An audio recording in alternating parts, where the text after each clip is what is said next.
Hello, this is the Fiction Nonfiction podcast from Literary Hub, where we believe that every issue in your Twitter feed or on the evening news has already been tackled somewhere in literature. I'm Vivi Ganeshananthan, also known as Sugi, author of the novel Brotherless Night. And I'm Whitney Terrell, author of the novel The Good Lieutenant. So, Whit, what do you know about lone women?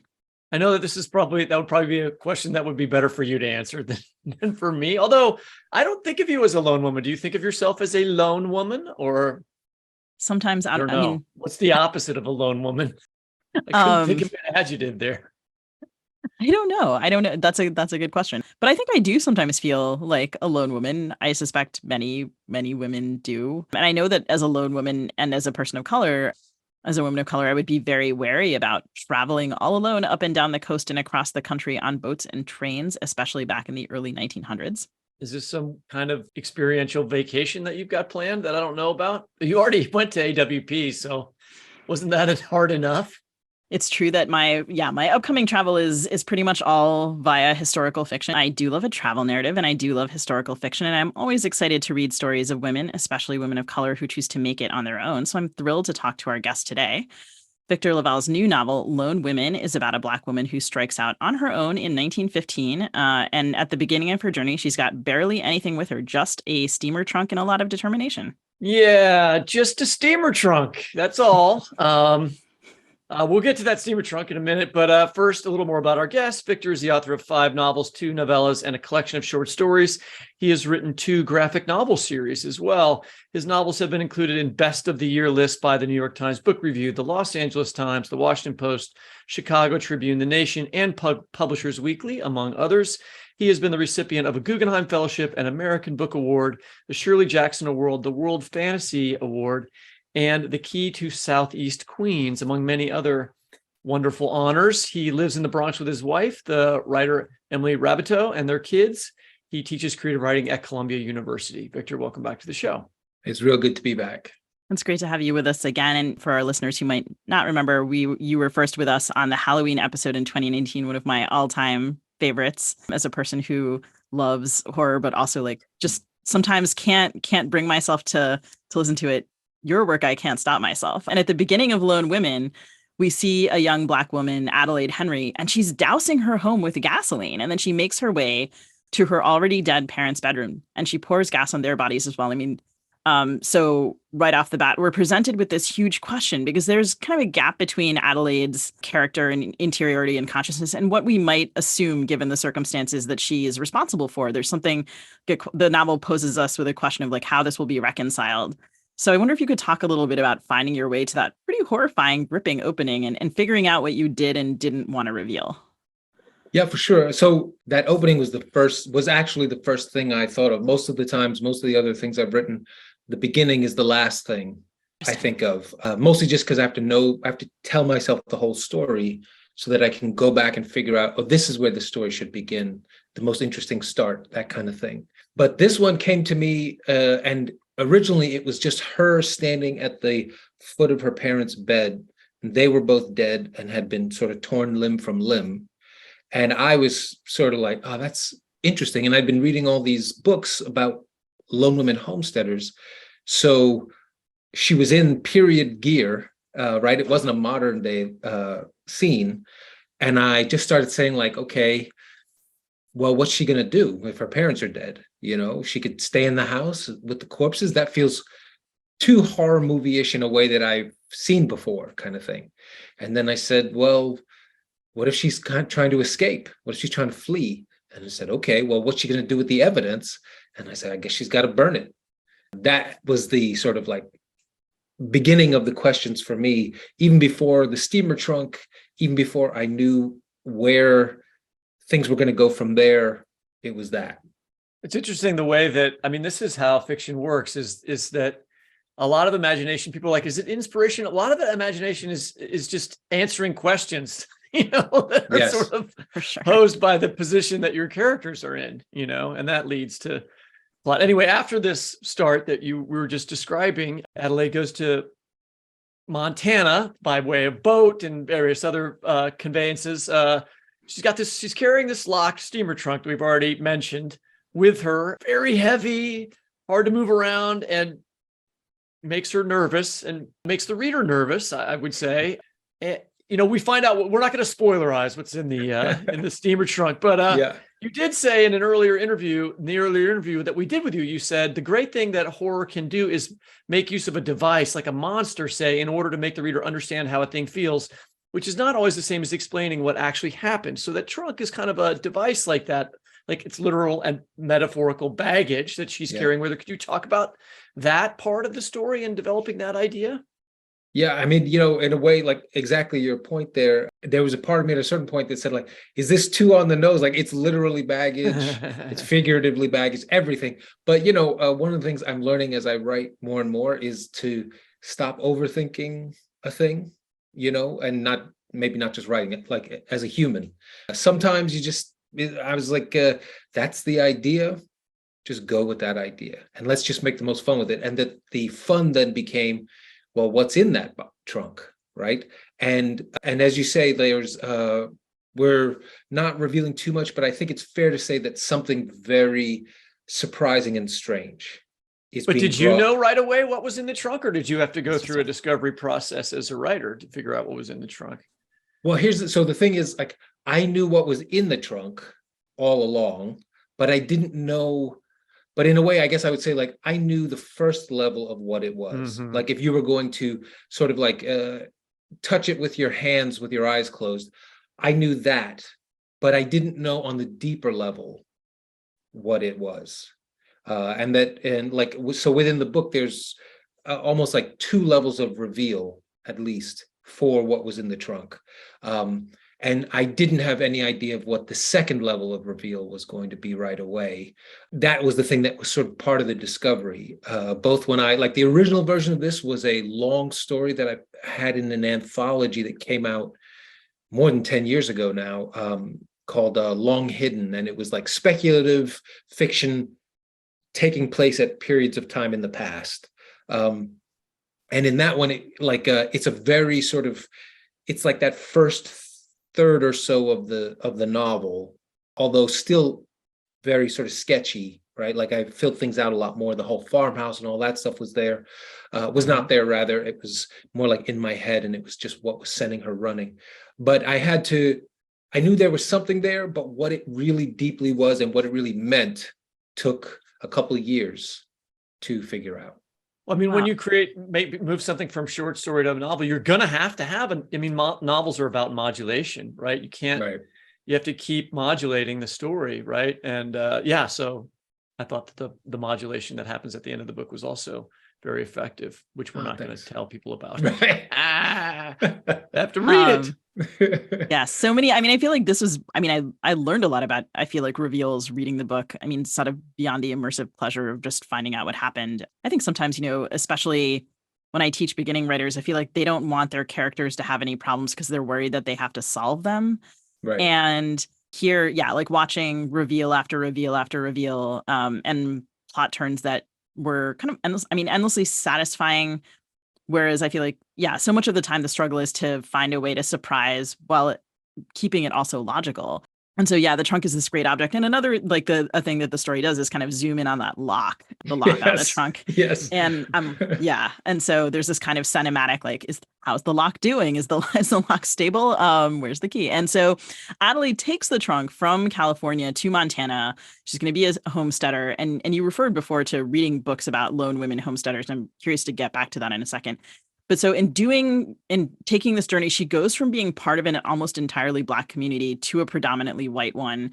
And this is part of her sense of unease. And I think for understandable reasons, she's ill at ease traveling alone, would be anyway. But then also this kind of the racial and gender dynamics of this, I think, are present, of course, for travelers even now.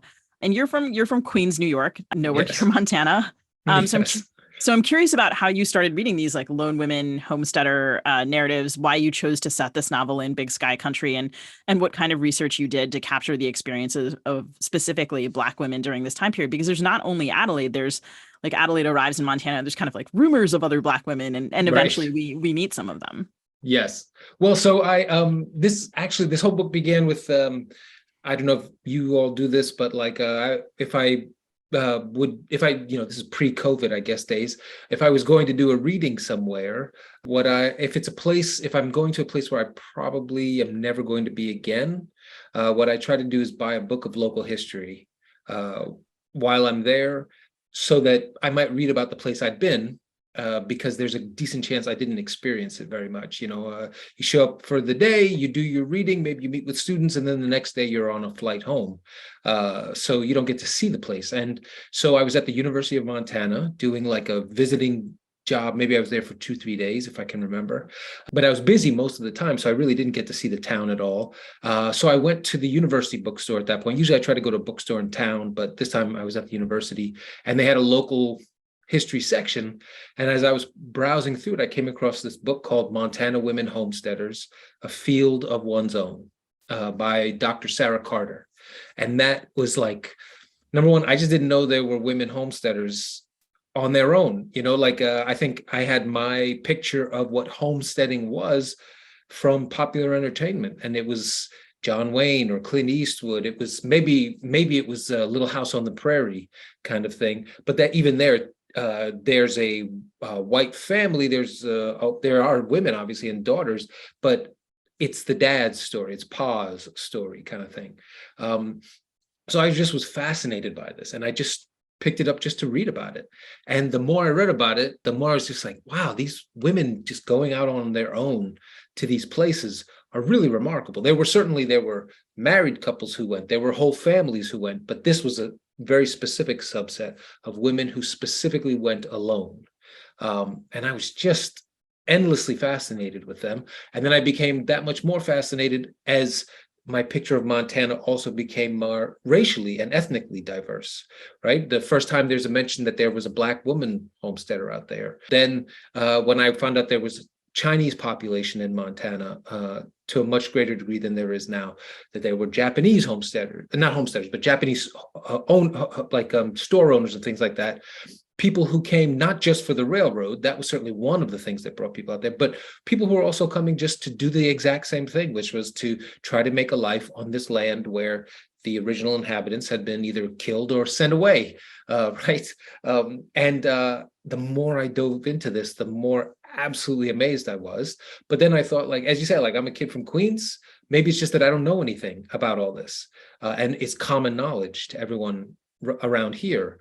So I asked the friends I'd made at the University of Montana, faculty who either were raised in Montana or who had moved there for work, and to a person, none of them had heard of these lone women. Oh, wow. None of them. And that's when I said, like, okay, I think I could tell this story in a way that might be interesting, or at least I think this isn't a story that's been told a whole bunch already in fiction. And then to make it more personal, I guess, as I was reading along and I started thinking, like, maybe I could tell a story like this, I had to find a way to have a more personal investment in this story so I could feel grounded with it. And the comparison I started making in my head was to my mother, who came from Uganda to New York with nothing, right? And who soon brought my grandmother, and I started sort of pairing them together as two different eras and styles of homesteading. But either way, it was these women crossing either the country or the globe to try to start up in a place that might be pretty hostile to them. And that once I started seeing my mom and grandma in them, I could start to have a way in emotionally. That wouldn't just be the facts I'd learned. There's a letter you mentioned in the novel that Adelaide reads from a woman named Maddie T. Kramer. Is that a real person, or is that an invented person? Or did such letters like that sort of recruit people like Adelaide to go out into the countryside? Oh, no, she was a real person. Okay, I thought maybe that was true. Yeah, that is true. And in fact, one of the things I sort of held myself to was that except for what's in the trunk, everything else in this story had to be factually accurate. Oh, wow. And so, like, there's nothing else in this. I might, obviously, like, so the I might letter, throw I should just say together for the listeners that it's like a testimonial of someone who has made it, doing this homesteading, and that, sort of teaches other women or invites other women to go. Yes. But the other part of it is, which I have the wagon driver sort of poke at, is, but her testimonial was funded by, and she was paid by the railway company, who would only benefit from women coming out to Montana and various areas like that, because they would have to buy railway tickets to get there. So, is that blend, that very American, maybe not just American, but very American blend of like ambition and commerce sort of feeding on each other. I did sort of, that recruiting part, Yeah, it's that sense that Maddie Kramer, is it just a story of like women, you can come out here and do it for yourselves? Or is it like a corporate sock puppet? Are you being suckered into doing it? Are you being suckered into doing it? And the answer, I think the answer is it's both. Yeah, Mrs. Reed also is big into recruiting everyone, and who's a wealthy woman who lives in the town of Big Sandy, where Adelaide lives nearby, and I liked those scenes where she was like complimenting everyone who made it through the winter and talking about how all the weak ones would leave, but you're tough, you guys stayed. I'm sure that happened in real life. I believe I could imagine that happening in American frontier life. I just was going to say, the neoliberal feminism is as corporate convenience. I was just like sitting there, thinking about all of the ways that things have been sold to me as an independent and tough woman. Yes. I need my Bic pens for women, etc. Yeah. Is this woke capitalism? Well, but to the other point, like, so in doing some of my research, in particular, there was a newspaper for that county, Chautauqua County, called the Bear Paw Mountaineer, and to my great good fortune, they had like all of it going back to like 1906 or 7 or 8 was available online. And so I just over many months, I would just read every week's paper, like little by little, just to get a sense of, because like that's the kind of thing, like the historian is talking about this grand sweep of time, but the Bear Paw Mountaineer is talking about what movie came to town that week. And I want to know what movie came to town that week, or what performers were there that week. And one of the things that would be in there would be the kind of like the equivalent of like the op-ed that talked about, now the real rough and tumble folks, we've stuck around. We're making it through the winter. The others will be back. But for us, we're the true Montana. And so I said, like, she's got to do that. And it's true, and it is also a sales pitch to keep them there. The Mountaineer, of course, appears in the narrative, and there's a character in particular who's very attached to reading it, and it does also stretch out to kind of the larger narrative of the world. So we're reminded that there's a war going on elsewhere, even if it seems far away. And you mentioned this a little bit before, but I kind of want to go back to it to the emotional entry point for this story, because your protagonist is in your kind of larger body of work. Generally, you've written from the point of view of men. Mm-hmm. And I was kind of wondering if you could just talk a little bit about how that shift felt to you, how writing Adelaide felt to you in relation to those previous protagonists, like if there were challenges or pleasures that were unexpected. Well, the biggest challenge was, obviously it was number one, maybe in a way, writing out of a experience that I have not lived, right? Writing a different experience. And to be totally honest, the great gift of my life is that my wife in particular, but also my agents, were women who I could talk to about various things. And in particular, my wife, who's a writer as well, like at night or at some point in the day, we might say, I'm thinking of doing this in the scene, or this is what's going to happen next. I'm wondering, and you're just talking out loud, but it's a person whose opinion you trust, so you want to hear what they say. And there were so many times where Emily would say, like, I just can't see how a woman would do that. I can't see that choice. And the choice usually came down to, in a way, safety, right? And what I mean is, like, there were like so even when she's riding the train, the boat alone and the train alone, and I don't think I hoped I didn't oversell it, but she is thinking about, I'm the only woman here, I'm the only Black woman here, I'm the only how's this going to work? But like in my earlier drafts, for lack of better terms, I had Adelaide move through the world the way I move through the world, which is I'm no kind of tough guy or anything like that, but generally speaking, I don't really feel scared about going places. I walk into wherever I walk into. People mostly leave me alone, and I leave them alone. The end. And my wife's point was like, that sounds great, but that is not everyone's lived experience. So let's talk about it. And so the more we talked about it, the more I was able to sort of reorient my mind as I was sitting down to write.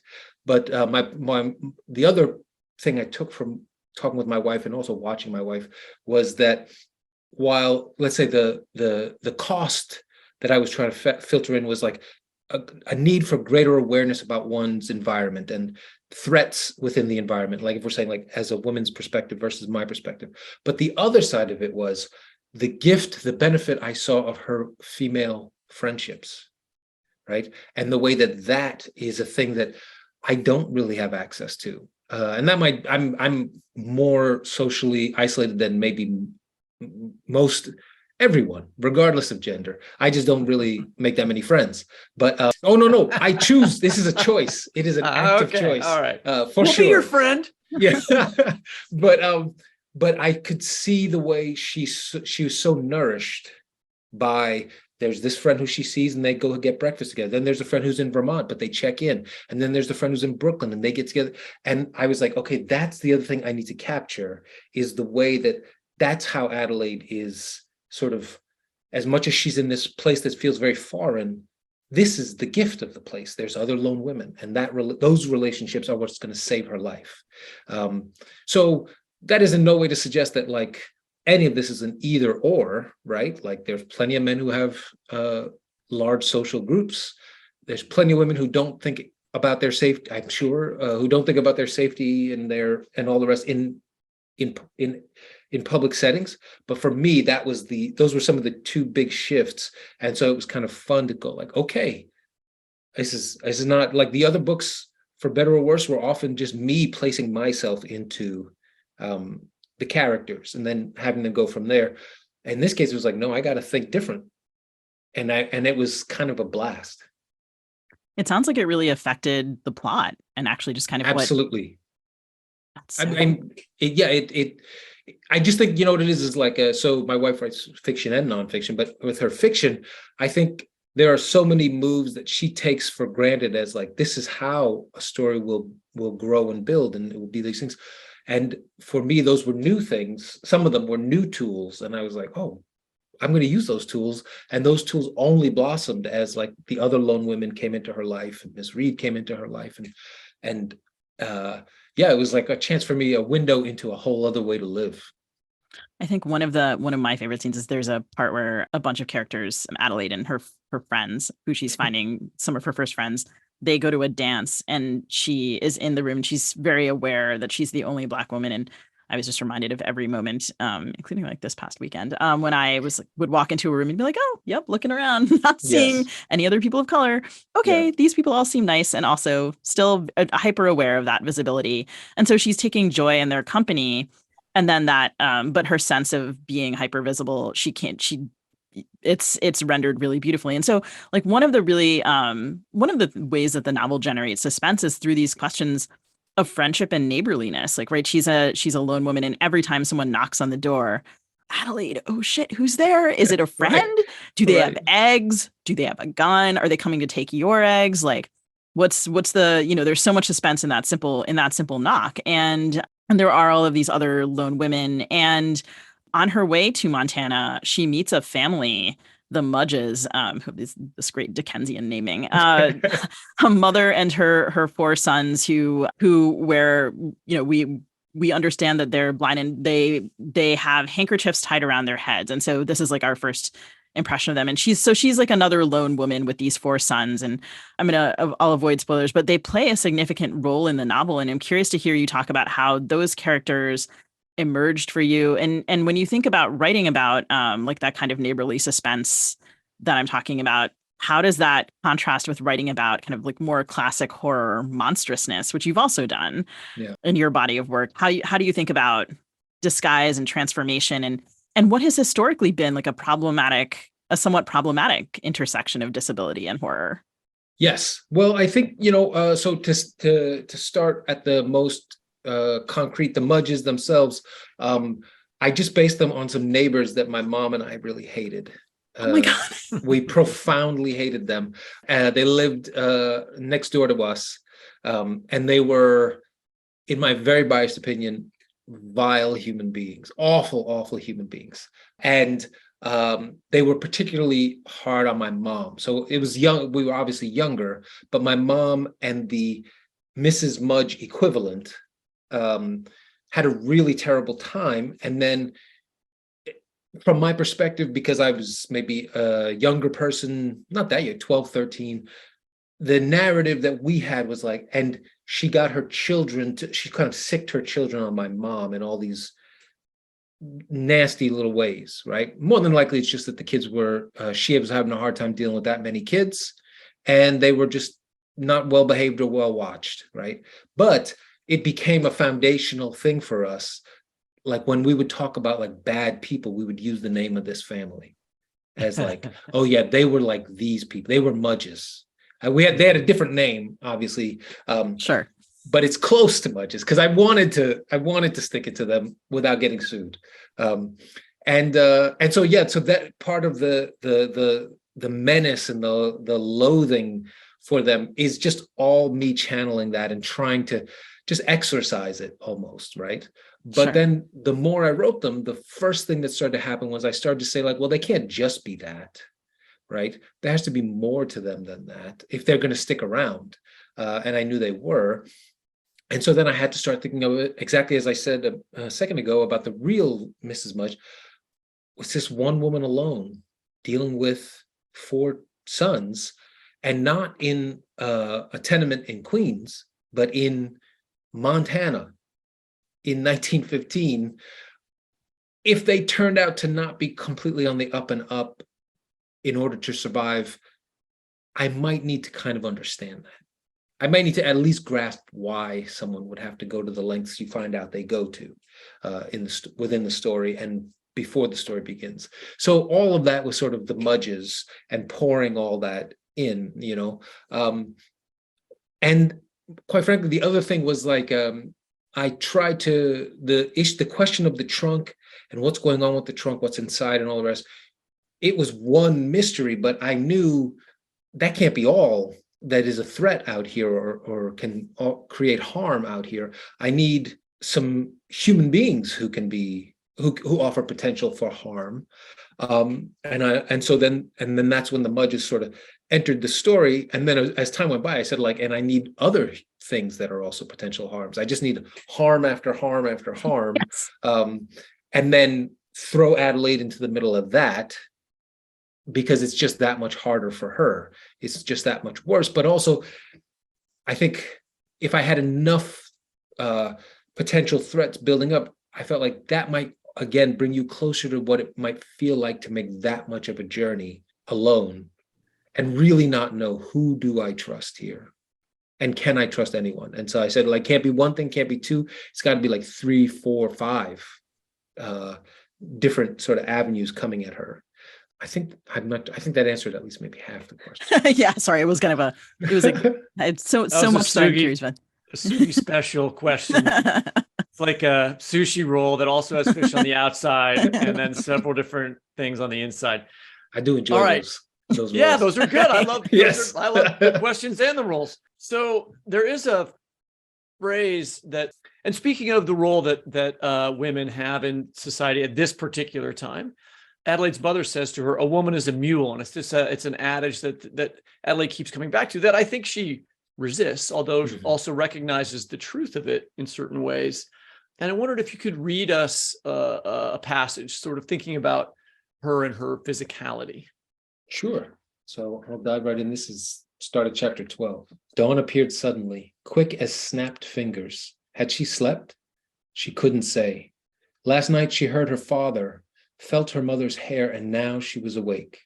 The sunlight came bright through the cracks in the walls, and Adelaide became aware of herself again. Here I am. She must have slept, but it didn't feel like it. Outside, Mr. Olson's horses snorted, and she rose to her feet, walked to those windows, and peeked outside. He'd done it. Like he said he would, there was the wagon. There was the Seward steamer trunk. There it was. 4 horses, a wagon, Adelaide's trunk, all the Mudge's things, everything accounted for, but the wagon driver himself, nowhere to be seen. He'd tied the lead horse to the railing by the hotel. If those horses had simply tugged their heads, they would have torn the rotted wood from the ground. They were well trained to stay in their place. Now she looked at the trunk more closely. Even from here, something about it seemed wrong, but she couldn't be sure at this distance. Her shoulders stiffened and her throat closed. Adelaide tore open the door and moved down the hall, down the stairs so quick she almost fell. The hem of her dress spun around her ankles, and she slammed against the wall at the bottom of the stairs. She felt no pain, didn't register it, though later she'd have a bruise on her left shoulder. Out the door and straight to the wagon. She didn't climb into it, she leapt. The wagon jerked as she landed, a sturdy woman, Adelaide Henry. Her mother took pride in the strength of the Henry women. A woman is a mule. This saying had its positive connotations as well. On days when Glenville had to travel away overnight, Eleanor and Adelaide made sure their farm ran right. At 10 years old, Adelaide could already control the plow. By the time she was grown, Adelaide found there were many advantages to being a big woman. You'd best believe it. Now that she was in the wagon, she could finally understand what had seemed off: the brass lock. It was still attached to the trunk, but it had been unlocked. It was open. Thank you so much. We've intentionally left you listeners on a cliffhanger. So pick up the book to find out what happens when the lock is open. So in this passage, Adelaide's kind of throwing herself around, not noticing the physical toll it takes on her body. And she's, arguably something most farmers internalize early on. And she's been someone who's been from an early age working, and she knows and embraces that she's big, and she's a big and strong woman connected to this upbringing. And so why was this physicality important to the story? I mean, the whole story is different if Adelaide's body is not this body. Yes. So on one level, I just wanted, one of the things that I find often very confusing or whatever about, like, particularly, let's say, TV or movies of stories set in that past, especially in that rough and tumble farm past, is how tiny the women are. I just really don't understand, like, how, this modern day actress, I'm supposed to believe she's doing this workout here. I mean, the dudes, maybe they're pretty buff as well, but it's a different physicality, largely, for the most part, and like, if I have to think back, I think of, like, to my mind, like Oprah in The Color Purple, like that time, or Whoopi in The Color Purple, like the idea of a person who seems like they could at least work this land and not collapse after 45 minutes of labor, right? And I really wanted you to understand her body as a body that has worked and that has become big and strong. And then also, like, I would say most of my books in some way really, really, really try to pay attention to the physicality of the main character, if not the other characters as well, because I do think, like, I have a tendency, maybe many writers do, to live in my own head. And then in early drafts of stuff, my characters never have bodies. They're just brains that sort of move through spaces, observing things to astounding levels of detail. But then you say, like, but I don't know what they look like. I don't know what they do. Do they walk with a limp? Do they have a great high jump? Whatever it is. And it takes like 2 or 3 drafts before I go, oh yeah, what do they look like? And more importantly, like, what does their body do in the world, right? And I find every time when I start to think about that, it always deepens the story and creates also narrative possibilities and developments, right? So I wanted to focus on Adelaide's body for all those reasons. But then there's also a real story-based reason that, again, goes back to the trunk, that felt like almost like she had to be this big and strong. And I mean, for lack of better terms, it's almost like it was fated or something like that, so that she could be the most powerful and responsible version of herself, as the story and as the world and as the narrative would need her to be as time went by. And I think in some ways this answer is maybe getting at some of what I was thinking about before in terms of ability and disability and transformation, because like the bodies in this story have their consequences. And there's also sort of, a shifting sense of safety and danger that is connected to the bodies of not only of Adelaide, but of the other characters. Okay, so we've been talking a little bit about kind of being alone and kind of gathering community around you. And one of the things that happens in the second half of the book is that we see kind of towns that are like the cast of characters thickens and towns are built first on the page. And we see Big Sandy and we also see Helena. And we see this particular setting of the Ming Opera House, which is kind of this, this like this intense sign of culture in this book where so far we've seen like these vast empty landscapes. And I wonder if you could talk a little bit about the research you did to make that setting and that stage for some of what happens in the second half of the book. Yeah, well, as I was doing my research, one of the things that really stayed with me, struck me, was the push in various towns and cities to, for lack of better terms, to civilize the West, right? So it wasn't enough that people were building homes and farming and ranching and all that stuff. There was a push by in particular, I would say, a certain class of homesteaders out there, right? Of wealthier homesteaders to bring what might be considered the best of European culture or Eastern seaboard culture to the West, just another level of the sort of colonizing experiment, and that was what struck me as the most interesting version of that was the opera house. And in particular, like the Ming Opera House was a real opera house, right? That I was just fascinated that of the things that you're building, that this is the thing you're building, as opposed to there was a distinction. It is a theater, but it's more than that. It's an opera house, right?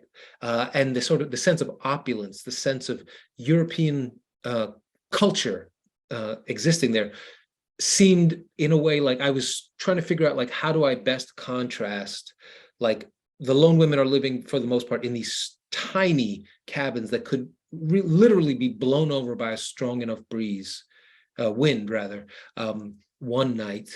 What would be the contrast to that in town? And the standard stuff I think was like, there's the saloon or there's the hotel, but I felt like those are all things I've seen. So what's going to make this stand out? And then when I came across the opera house idea, I said, oh, that's going to be it. It's got to be. As soon as you say, like, it's Big Sandy, it's literally one block. There's barely a couple hundred people. How do I tell you about the aspirations of the richest family there? I tell you that they built an opera house. And my hope is that you go, okay, I get it. This is all their aspirations are in this place. And then also, selfishly, storytelling wise, I get to say, well, where could I get the whole town together? They go to the opera house, right? So it also served a narrative design as well. And it does a nice job of underlining some the kind of in the register of what happens going up and up with all of those reveals that we were talking about earlier. A juicy story has a kind of interesting stage to unfold on. Thanks. I hoped that would be the case. Well, thanks so much for joining us. And we encourage our listeners to go out and pick up Lone Women, which is out now.